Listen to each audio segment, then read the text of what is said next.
Police के सामने जो थियरी निकलकर सामने आई कि गोविंदा को सुबह सवेरे कोलकाता जाना था, एक वहां पर शो था और उसे सुबह जाने के लिए ही उन्होंने अलमारी से रिवॉल्वर निकाली और रिवॉल्वर निकालने के दरमियान हाथ से छूटा, रिवॉल्वर जमीन पर गिरा और उसके बाद में मिसफायर हुआ, गोली घुटने में लगी। ये कहानी तो गोविंदा ने बताई, लेकिन बड़ा सवाल यह है कि अगर जमीन पर कोई रिवॉल्वर या कोई सामान गिरता है तो जमीन की सतह को पकड़ती है और उसी दिशा में फायर होना चाहिए था। रिवॉल्वर सीधी दिशा में कैसे खड़ी हुई और उसके बाद में अगर फायर हुआ तो घुटने में बुलेट कैसे लगी?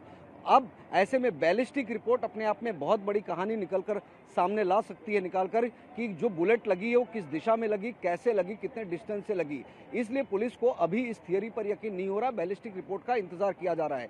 दूसरा सवाल यह है कि आखिर रिवॉल्वर का जो पिन था वो टूटा हुआ था, यानी कि रिवॉल्वर पूरी तरह से सही सलामत नहीं थी, लगभग 20 साल पुराना रिवॉल्वर था। ऐसे में 6 की 6 बुलेट जो है वो पूरी तरह से लोडेड थी। ऐसी लोडेड रिवॉल्वर आखिर घर में रखने के पीछे वजह क्या थी?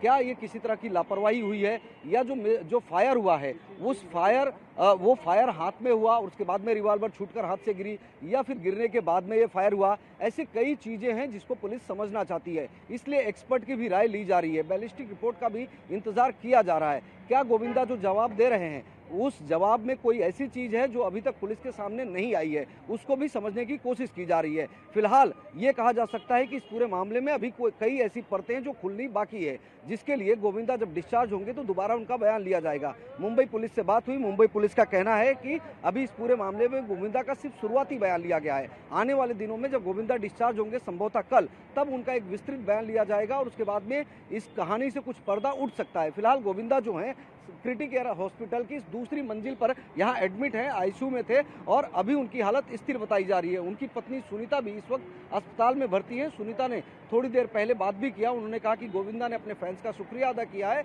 वो पूरी तरह से ठीक है, जल्दी डिस्चार्ज भी हो सकते हैं। लेकिन डिस्चार्ज होने के बाद भी मुसीबत कम होती दिख नहीं रही है, क्योंकि पुलिस को उस थियरी पर यकीन नहीं हो रहा कि घर में लोडेड रिवॉल्वर क्यों रखी थी, सुबह 4 साढ़े 4 बजे उन्होंने रिवॉल्वर अलमारी से क्यों निकाला, साथ ही साथ में रिवॉल्वर जमीन की सतह को पकड़कर फायर होना चाहिए था, खड़ी दिशा में कैसे रिवॉल्वर ने फायर किया और बुलेट सीधे घुटने में आ लगी।